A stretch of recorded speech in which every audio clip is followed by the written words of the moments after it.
Good evening and welcome to NewsNight. Tonight we'll have your international, national, and local news. I'm Sam Myrick. And I'm Sophia Wise. From Japan and China to Israel and Hamas conflict continues between countries across the world. Plus, new details about the old YWCA that Point Park has interest in purchasing and commencement information. All this and more coming up on NewsNight.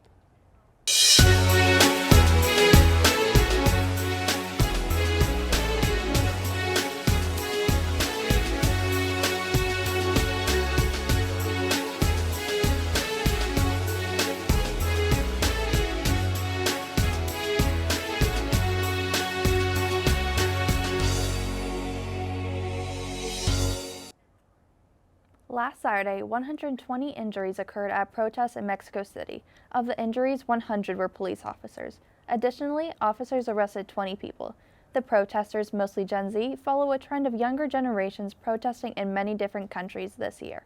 In Mexico City, people are protesting systemic corruption, the president's current government, and violent crime. References by the protesters include the assassination of Mayor Carlos Manzo, who was known for standing against cartels and violent crime groups. President of Mexico, Claudia Sheinbaum, denounces the protests and still has a 70% approval rating for her presidency. On Tuesday, President Donald Trump welcomed Saudi Arabia's Crown Prince Mohammed bin Salman to the White House. During their conversation, reporters asked Trump about the assassination of Saudi Washington Post journalist Jamal Khashoggi. Trump responded, quote, "Things happen," end quote. In addition to this conversation, Trump has also mentioned that during this meeting, he wants to convince bin Salman why Saudi Arabia should be forming relations with Israel. Prior to meeting bin Salman, Trump stated that he would like to sell F-35 fighter jets to Saudi Arabia as well. This is despite the many concerns of national security being threatened in the case of China, a close ally to Saudi Arabia, potentially gaining access to the U.S. weapon system. Other topics for the visit include plans for Saudi Arabia to invest in U.S. artificial intelligence. There are many items on the agenda for bin Salman's visit, leading to an eventful meeting between him and the president. Japan's new Prime Minister, Sanae Takahashi, is making excessive threats to China among a Chinese use of force on Taiwan.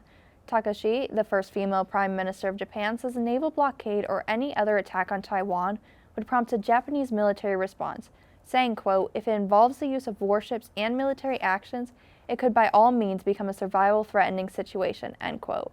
These comments are more excessive than the Prime Ministers in service before her.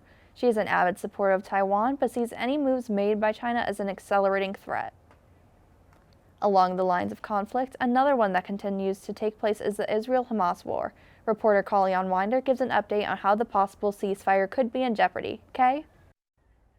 A flare of violence from Israel could jeopardize the Israel-Hamas ceasefire as 25 Palestinians were killed in the Gaza Strip after a barrage of airstrikes. The Hamas-run health ministry saying it was one of the deadliest attacks since the ceasefire was put into place. The ceasefire agreements between Israel and both Lebanon and Gaza came into effect 5 weeks ago. However, there have been sparse incidents of drone strikes across both areas, killing more than 280 Palestinians and 100 civilians in Lebanon since then. Israel's Prime Minister Netanyahu previously stated that the war, quote, "has not ended," and claiming Hamas has opened fire on IDF soldiers breaching the agreement. Hamas urges Israel and the U.S. to honor its stated commitments to the agreements and stress that it will not give up its weapons without a Palestinian state amid talk of different resolutions made by the UN. In California, a father and his 7-year-old daughter are dead after being swept into the ocean by several large waves. On Friday, Yuji Hu of Calgary, Alberta, Canada, was in the ocean with his family in Monterey County near the Rocky Point restaurant. The mother, who tried to reach out for him and their daughter, was also swept into the water, but she was rescued along with the couple's 2-year-old. The father was given CPR and was taken to the hospital after being hit with waves that were 15 to 20 feet high. Despite the rescue efforts, Hugh was later declared dead. The 7-year-old daughter was reported missing on Friday, but her body was later found on Sunday by rescuers, half a mile north of the location of the incident. The mother is still in the hospital recovering from mild hypothermia, and she is in stable condition.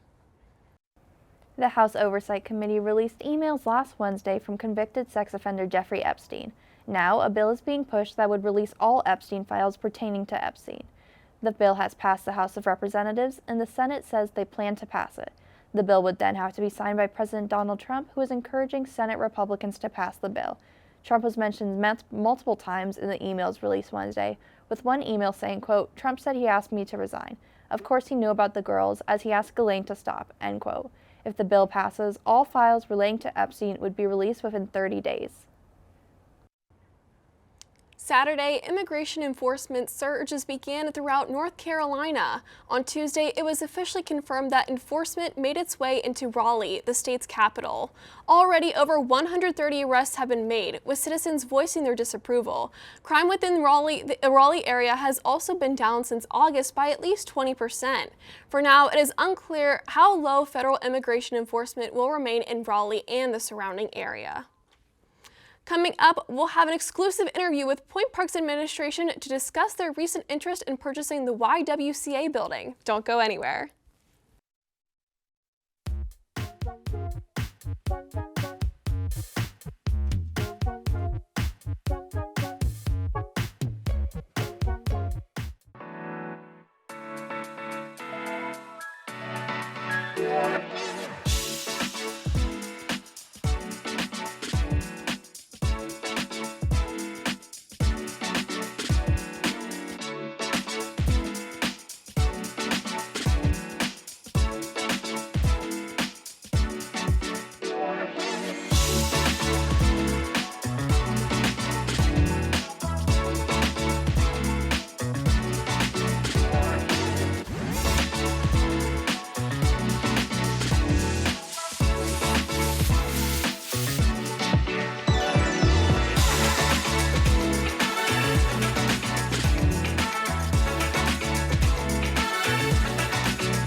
Almost 2 years after Point Park and Mandarin Gourmet had to move out, it appears that Point Park is looking to purchase the YWCA building on 3rd Avenue and Wood Street.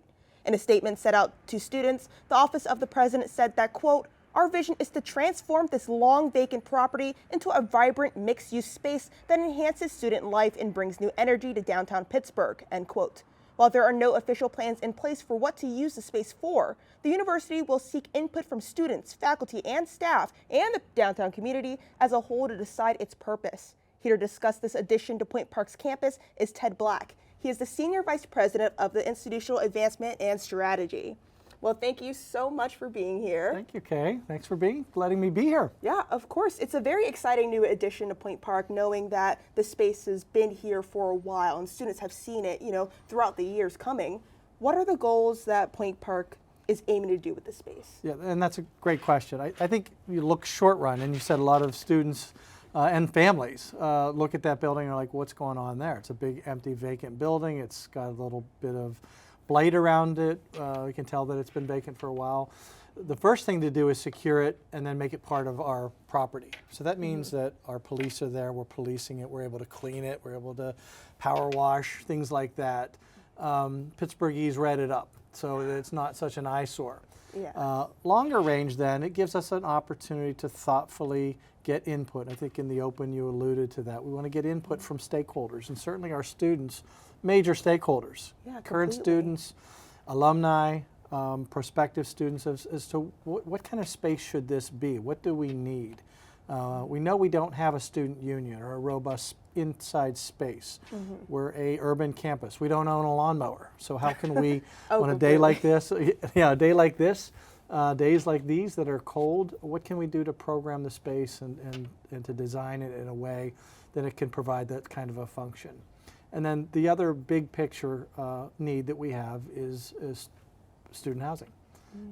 We ran out of our own student housing this year, and as I'm sure Some of your viewers and maybe some of your friends were in the Wyndham Hotel. Yeah. So we definitely have a need. And then kind of a third why is we feel a real sense of place and purpose to contribute to downtown's vitality. And a building like the YWCA, in many ways, a university and Point Park in particular, is really the only end user. It's a really weird building. I mean, it operates great in its day as a rec center, but we really don't have any of those downtown anymore.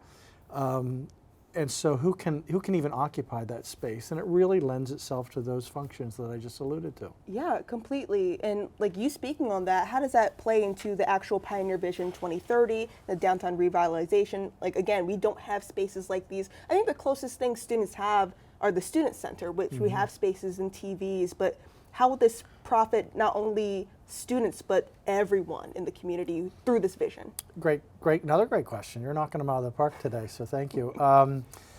When we say community, it can mean a couple different things. You have the Point Park community, students, staff, faculty, and then we have the neighborhood community, the downtown Pittsburgh community. We want to design it and program it in a way that engages both of those. Whether it is, when you say retail, you think, clothing store, things like that. I don't think that that's going to be the purpose, but think of things like maybe a quick service restaurant. We used to have 3 or 4 McDonald's downtown and a Wendy's, and we don't have any fast food. We miss it. Quick service, or it's not fast food, it's good food fast.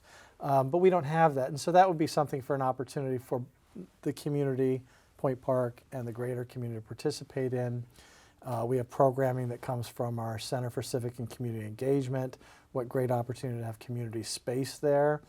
And it's a really interesting building. It's going to be a fascinating process because, and we won't use it, but just to give you this way, I don't think, but below street level, there's a full court basketball court down there, just to give you a sense of the space. So Okay. yeah, I know, yeah, all right. And a pool. So I don't think we're going to do either of those. So we're not going to have a swim team, certainly not going to have a diving team, but what do you do with that space? And then we're confronting early questions. Can you build on top of it? Is it engineering possible and financial to build on top, or do you dig down and start from scratch? And again, back to give you a sense of size of that building, if the building evaporated tomorrow, you would look down at a 65-foot hole, because there's about 4 stories below grade. Wow, it seems But like it's great opportunity. that's like a very intense building, Yeah. and like building upon that, the timeline. So you guys acquired this. I bet there were other investors that wanted to get this building, as it's such a hot spot, but it is a large space. So what was the process acquiring this building, and when do you think renovation will be done once you guys get input of everything? Are you guys looking for 2030, for longer maybe? Yeah, we don't have a specific answer. So where we are in a process is we've signed a letter of intent that gives us a period of due diligence. So what you typically do in that with any kind of transaction, it gives you time to say what's in here. What is the engineering of the building? So you'd bring engineer, what's the structural strength of the building and what's in there to decide whether or not you want to go forward. So we have a period where we'll go through the due diligence and answer some of those questions, because we're not really familiar with it other than a couple walkthroughs. And so the timeline then would be you have to say yes, no.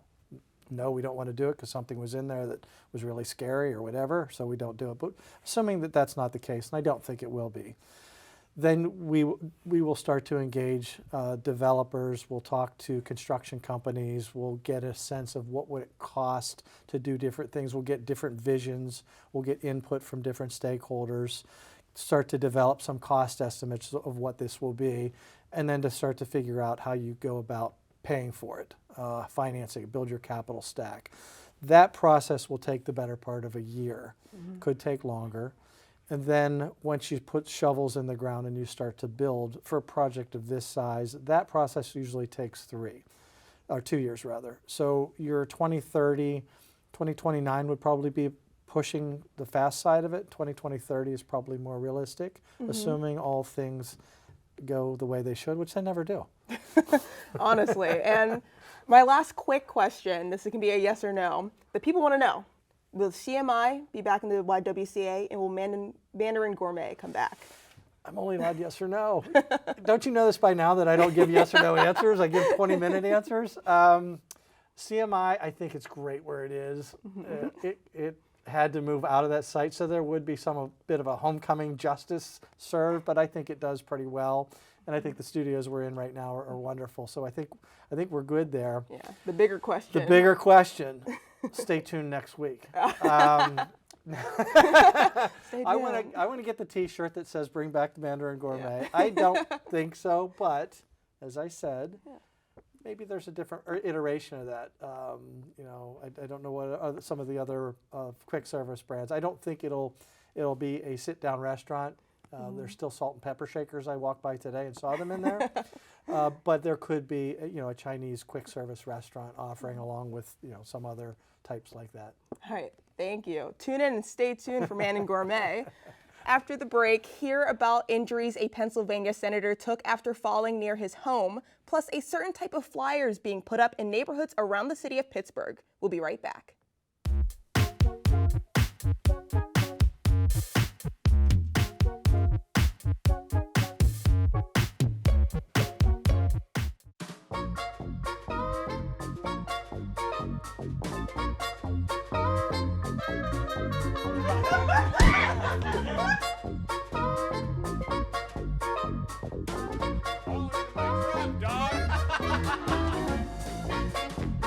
It's a tough crowd.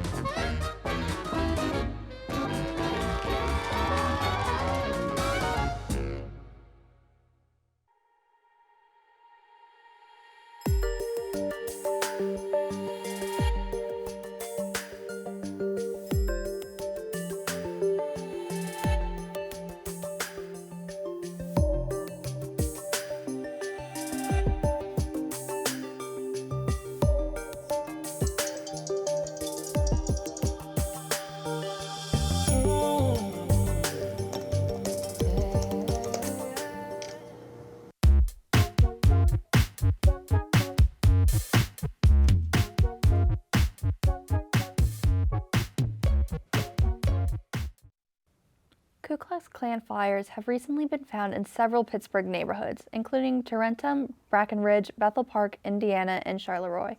Flyers were found on a residence lawn in Indiana, while flyers were found posted across 9th Avenue in Tarentum. Local residents found the flyers early Saturday morning. Local police have asked Tarentum residents to look at camera footage from doorbells in hopes of catching the suspect who hung these hate flyers. The flyers contain hateful racist messages, as well as addresses giving meeting locations in hopes of recruiting new members. The flyers even contain messages saying people can, quote, sleep soundly because the Klan is awake, end quote, in hopes of gaining attraction as a neighborhood watch. Pennsylvania Senator John Fetterman is back home from the hospital after suffering injuries from a fall. This past Thursday, Fetterman fell near his home in Braddock while he was taking an early morning walk. Doctors at a UPMC hospital diagnosed Fetterman with a ventricular fibrillation flare-up, a condition that causes the heart's lower chambers to quiver and a lack of blood circulation. According to a spokesperson for Fetterman, this led him to feel lightheaded and he fell to the ground while sustaining injuries to his face. In a post on X, formerly Twitter, Fetterman stated that he had to get 20 stitches and mentioned, quote, grateful for UPMC for the incredible medical care that put me back together, end quote. All of this happening 3 years after Fetterman suffered from a stroke during his race for the Senate in 2022 that led him to be diagnosed with cardiomyopathy. Market Square is under construction, but a new initiative is keeping the local restaurants alive amid major construction. Reporter Carson Berg has all the details. Carson? The ongoing construction in Market Square has been slowing down foot traffic for months, and the businesses here are suffering. Plates and Perspectives is a new initiative launched by Turner Wilson that's aiming to bring these restaurants more business and sales, while also giving some Pittsburgh artists some recognition and exposure. Funded by the Downtown Placemaking Grant, the project has been in the works since May, and they're wrapping up with the final raffle on December 1st. Plates and Perspectives combines good food, good art, and improves accessibility to public art and local art in a time of the Market Square construction. So we paired 10 Market Square restaurants with 10 local artists, and we kind of challenged them to create a commissioned piece inspired by Pittsburgh, as well as a question that accompanies the piece. Seeing the arts as a cornerstone of the downtown community, Wilson was inspired to use the grant money to create Plates and Perspectives. Working downtown, you see it's really a hub of arts and culture.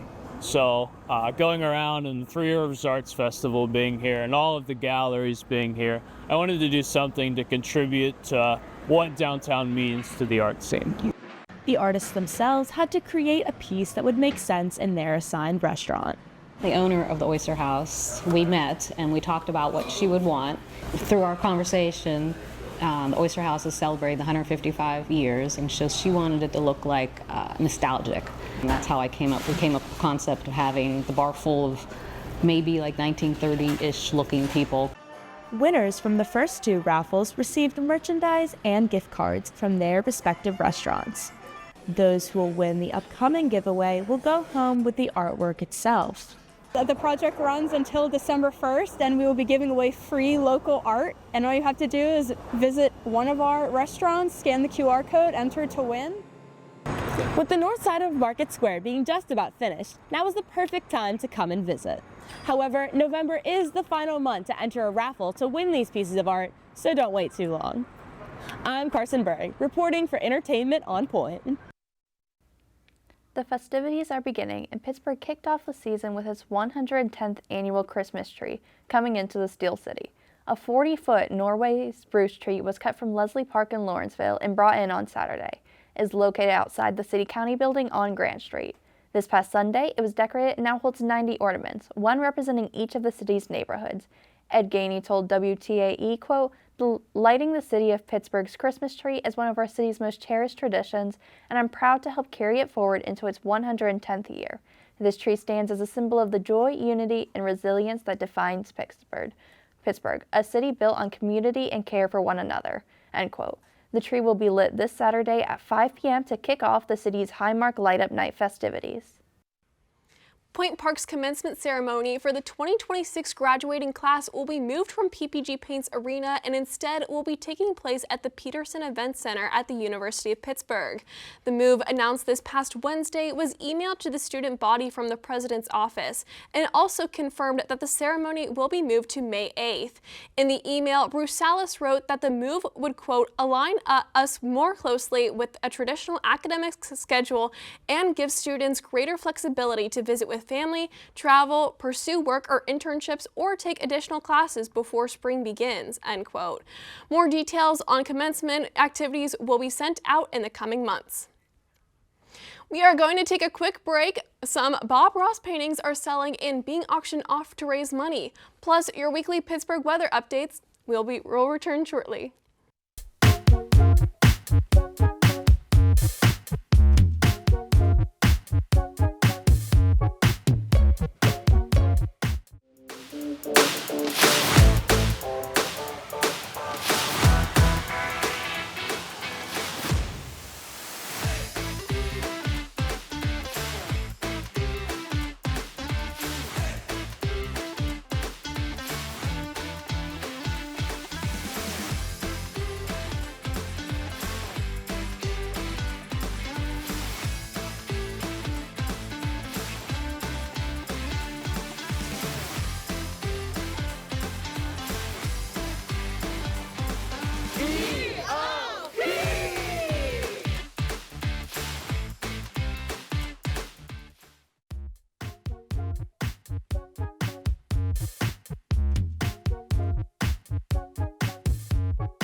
Last week, the first of 30 Bob Ross paintings were sold to raise money for public television. The Joy of Painting, Bob Ross's TV show, aired more than 400 episodes on PBS and the Canadian Broadcasting Corporation from 1983 to 1994. His paintings are rarely sold. However, in October, the nonprofit American Public Television, or APT, announced that it would auction off 30 of Ross's paintings to raise money for public broadcasters hit by federal funding cuts. It pledged to direct 100% of its proceeds to APT and PBS stations nationwide. Bob Ross was a supporter of public TV himself. Joan Kowalski, president of Bob Ross Incorporated, said to NPR, quote, "It's a medium that Bob just cherished," end quote. The first 3 paintings sold for a total of $662,000. The next 3 paintings will be sold in January, and the rest will be sold throughout 2026. I don't know about you, but these dark and rainy days are making me miss summer more and more. Weather reporter Juliana Brock will let us know if we'll ever see the sun again. Jules? Thanks, guys. It's a very chilly and gray day today down here in PPG Place. You can see the Zamboni behind me as the PPG ice rink is starting to open up. It's not open yet, but don't worry, it'll be open soon. We started this morning with a freezing fog advisory, the first one ever for Pittsburgh. It was very dense with low visibility as commuters were coming into the city. Now, for tomorrow, Friday, it's going to be gray with a slight chance of rain, low of 42 degrees and a high of 54. For the weekly weather, the week will be almost the same with some sun peeking throughout. Saturday will drop to the high 40s, so if you want to enjoy light up night, make sure to bundle up. Sunday through Wednesday will stay in the mid to late 50s. However, later in the week, bouts of rain and semi-high wind speeds will give us a chill. By the time Thursday rolls around, it'll drop back to the late 40s, continuing the well-needed sunshine amidst these gray days. And as the ice skaters are beginning to enjoy the rink behind me, you should give it a try yourselves. I hope you all have a happy Thanksgiving and a great and safe break. Now I'm sending it back to the desk. Thank you for tuning into this episode of NewsNight. If you want to see more, check out our social media pages on both Facebook and Instagram at UView Television. You can also check out more episodes on our YouTube channel or our website, uview.pointpark.edu. I'm Sam Myrick. And I'm Sophia Wise. From everyone here at NewsNight, thank you for watching and have a great evening.